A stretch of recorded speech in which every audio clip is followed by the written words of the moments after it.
राधे राधे दोस्तों, मेरे भक्ति संगम में आप सभी लोगों का दिल से स्वागत है। मेरे भक्ति मिनी ब्लॉग में मैं आप सभी का दिल से स्वागत करती हूँ और आशा करती हूँ कि आप लोगों को पसंद आएगा। तो दोस्तों, आप लोग अपना प्यार और सपोर्ट मेरे इस चैनल पर यूं ही बनाए रखें। क्या आपको पता है भगवान राम ने माँ सीता का परित्याग क्यों कर दिया था? और लक्ष्मण जी जो अपनी भाभी को माँ समझते थे, वह जंगल में उनको छोड़कर क्यों आ गए? और लवकुश का जन्म कैसे, कब और कहाँ हुआ?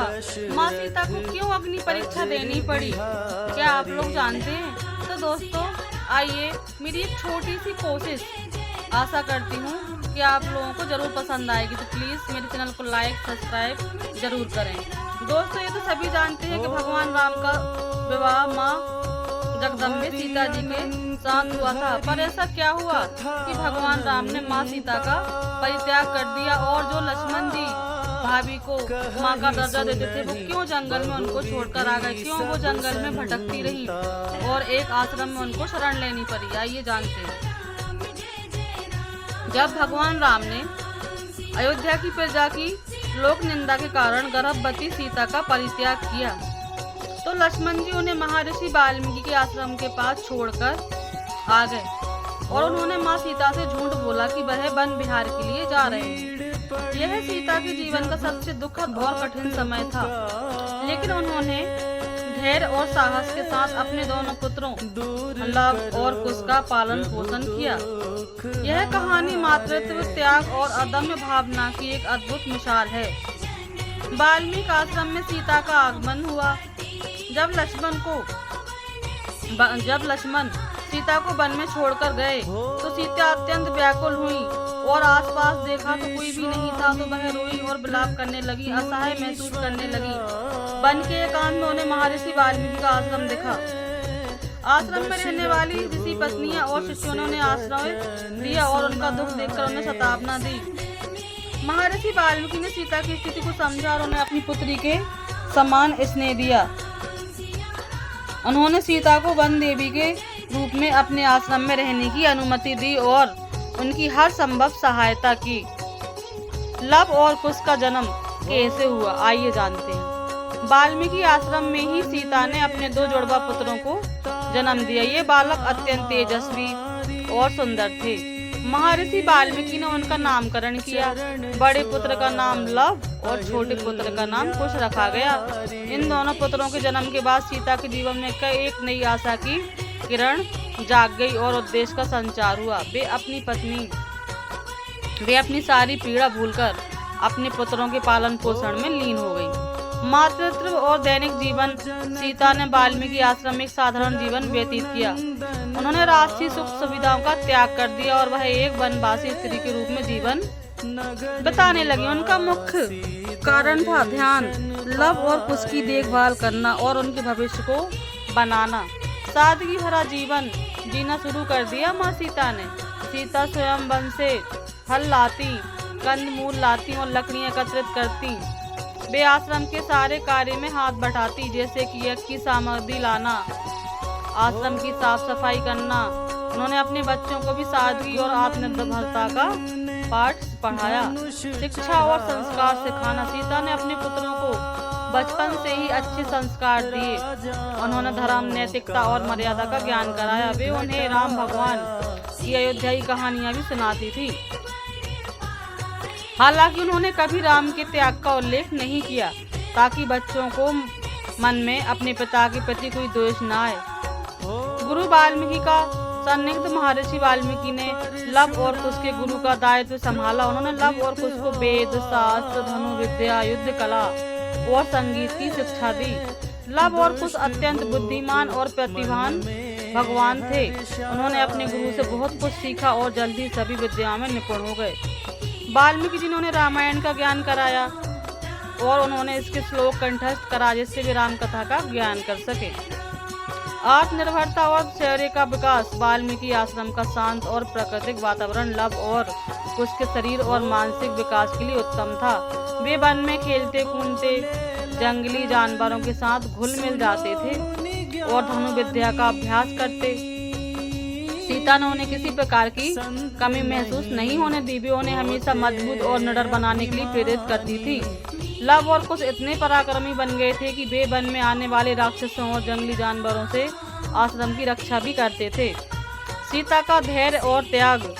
लव और कुश के पालन पोषण के दौरान सीता ने अपने व्यक्तिगत दुखों को कभी उनके सामने आने नहीं दिया। उन्होंने अपनी पीड़ा को भीतर ही समेट के रखा और एक मजबूत मां के रूप में खड़ी रही। उनका मुख्य लक्ष्य अपने पुत्रों को एक अच्छा इंसान बनाना था जो धर्म और न्याय के मार्ग पर चले।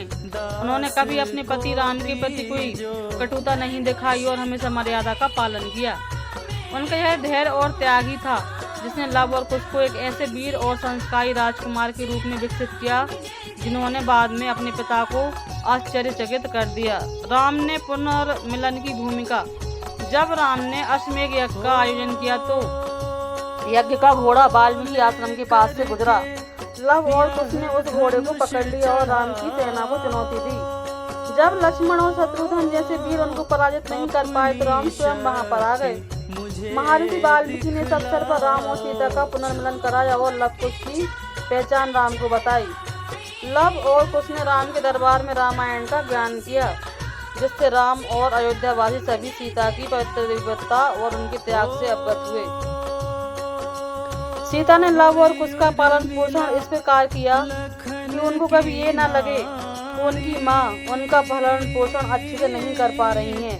वह एक गुरु, वह एक अच्छी माँ और वह एक अच्छी पत्नी, सब कुछ गुण उनके अंदर थे। एक रक्षक और एक प्रेरणा के रूप में भी किया।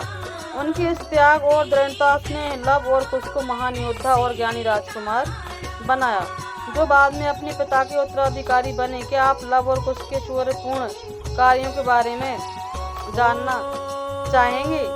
जब घोड़े को चुनौती दी और लक्ष्मण, भरत और शत्रुघ्न जैसे वीर उनसे पराजित हो गए तो उन्होंने ललकारा और कहा कि क्या कोई ऐसा पराक्रमी नहीं है जो हमसे युद्ध कर सके? जाओ अपने राम से, भगवान से कह देना कि वह खुद आकर हमसे युद्ध लड़े। और उनको चेतावनी दी।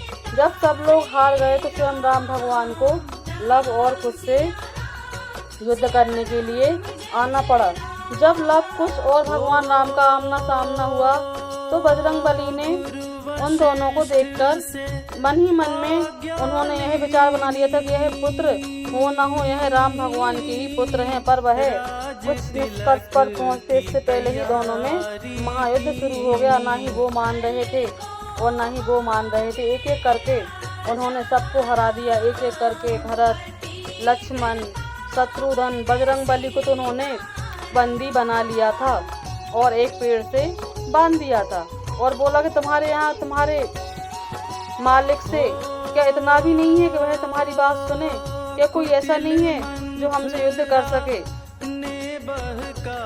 हमेशा मर्यादा का पालन करो और हमेशा धैर्य और त्याग की मूर्ति बनो जैसे कि लव और कुश को एक ऐसे वीर और संस्कारी राजकुमार के रूप में विकसित करो जिन्होंने बाद में अपने पिता को ही आश्चर्यचकित कर दिया।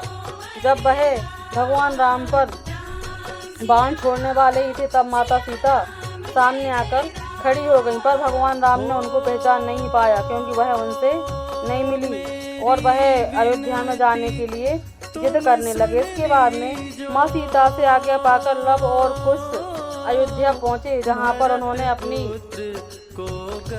राम कहानी जो कि वाल्मीकि ऋषि ने कंठस्थ कराया था वह वहाँ जाकर घर घर राम भगवान और माँ सीता की कहानी सुनाने लगे। कैसे उन्होंने एक एक करके सब कुछ सुनाया। राम जन्म, लक्ष्मण जन्म, भरत शत्रुघ्न जन्म और माँ सीता का स्वयंवर, भरत मिलाप, वनवास के कई ने 2 वर मांगे थे, वह दशरथ जी का आत्मदाह, सब कुछ उनने अपनी कहानी में वर्णन किया। और माँ सीता के जो 2 पुत्र हुए थे उन्होंने उस कथा में उनका भी वर्णन किया कि हे रघुवर, हम माँ सीता के आँख के दुलारे आपके ही पुत्र हैं। एक पल के लिए तो भगवान राम को लगा कि वह उन दोनों पुत्रों को अपने गले से लगा लें, लेकिन वह अपनी प्रजा के सामने विवश हो गए और वह प्रमाण मांगने लगे कि क्या प्रमाण है कि यह हमारे दोनों पुत्र हैं। वाल्मीकि जी के लाख समझाने के बाद भी भगवान राम ने उनको स्वीकार नहीं किया और उन्होंने बोला कि हमारे लिए इनका कोई महत्व नहीं है। आप कैसे साबित करोगे कि यह हमारे पुत्र हैं? जब दो पुत्र और पिता का मिलन हुआ तो महर्षि वाल्मीकि ने दो शिष्यों को भेजकर वन देवी को बुलाया गया और वन देवी ने वहां पर आकर, जो कि माँ सीता थी, उन्होंने बोला कि प्रभु श्री राम, यह दोनों पुत्र आपके ही हैं और आपके अलावा मैंने कभी भी किसी पर पुरुष का स्मरण नहीं किया है। अगर मैंने कभी भी किसी पर पुरुष का स्मरण किया हो तो हे धरती माता, मुझे अपनी गोद में स्थान दो। बात इतनी बढ़ गई कि माँ सीता को धरती में समाना पड़ा। इसलिए कहते हैं कि अपनी रिश्तों का समय रहते कदर कर लेनी चाहिए और बाद में पछताने से क्या मिलता है। उसके बाद माँ सीता ने समाधि ले ली। बोलो जय श्री राम।